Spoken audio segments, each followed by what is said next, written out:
Hello everyone, it's Barry here, or should I say, Shamo. Nobody puts Lizzie in the corner? I just did. Whoops.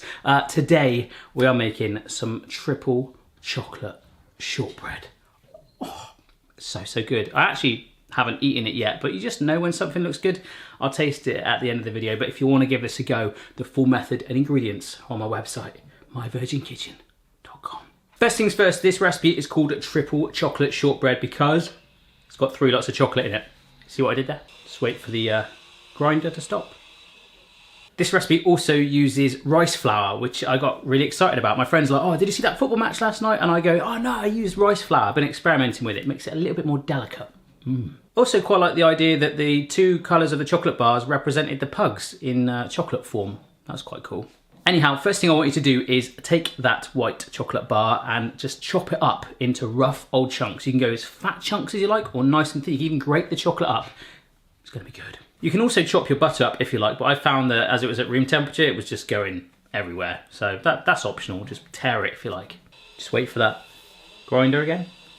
There's 3 ways to make this recipe. The first way is to get someone else to do it for you. That's the easiest way. Second easiest is to bung it all into a food processor so your hands don't get messy. But the poor man's version, which I wanted to show you as a poor man, was bunging it all in a bowl and doing it by hand. So you shove in your room temperature butter, which I chopped up and got messy earlier as you saw. You then add in your icing sugar, pour it slowly. Otherwise you'll just go goes everywhere, doesn't it? It does. Add in the plain flour and also the rice flour. Now you can stir that together at first just to initially prevent any big old clouds coming up, but ultimately you're going to want to get your hands in there, your sequin glove, to really work it through, okay? So if it's a little bit too dry, you can add a teeny bit of milk. If it's too wet, add a bit of flour, but you should find with those ingredients listed on the website, it works well. You just have to really, really knead it, then get it into a floured board, and that's where it really starts to take shape. Get it nice and kneady. No, I'm needy, like a dough. The only ingredient you don't add in at that dough making process is the white chocolate, which now goes in now. So do it like in batches, like in thirds, and just sort of knead that through too. You'll start to think to yourself, where is this going as you knead it? It looks like loads of chocolate, but it does all incorporate through. At one point I got quite crazy with the dough and thought that I was doing the scene from Ghost.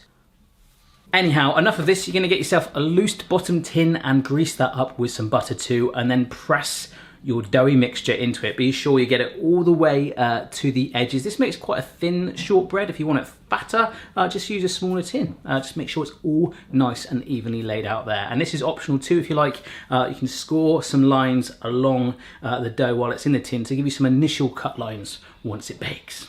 I feel like I'm turning into the Home Alone scene. I'm gradually going to end up having loads of cardboard cutouts. Anyhow, it's now time to bake it. It goes in the oven for a good 30 minutes until just slightly light and golden brown. It's really important once you take it out of the oven that you let it fully cool. Shortbread is almost like the sun. It can hold that temperature for ages, so you really need to let it cool down properly. But meanwhile, you can melt up some chocolate, giant food style, just over a bain-marie. But I really want to change the term bain-marie. The whole world, it needs to be known as giant food style. We should start that as a trend. This is completely optional, but I'm a big fan of chocolate orange, so I added some orange extract into my melted chocolate and stirred that through. You could add mint extract, whatever you want, but just if you haven't got it, don't worry about it. I'd love chocolate orange. With the shortbread cooled, I could then cut it into nice slices and sticks or wedges, whatever you want to call it, and then place it on a wire rack so it's slightly suspended above and drench it in strips of chocolate all up and down it. I didn't really know what I was doing. I used a jug to make it easy to pour. So I went with some bands. It was looking pretty good. And I finished off with the triple chocolate element. A little bit of extra white chocolate, just grated all over. Did look a little bit like coconut. You could probably use coconut if you want. And that is it. And as I do this voiceover right now, they're in the fridge behind me. So let's see what they taste like. Oh my gosh, these look amazing. Michael, happy? Liz, you know the deal. That's what we do. My God, I'm in heaven. Oh my gosh, sorry, no offense, Michael, but the chocolate chunks in that shortbread just melts in your mouth.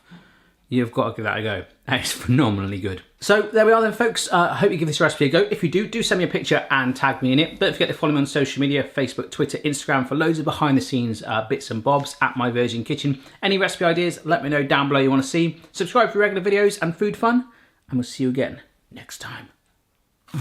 Congratulations, you made it to the video. Here is today's pug shot. There we go, pugs in all their glory.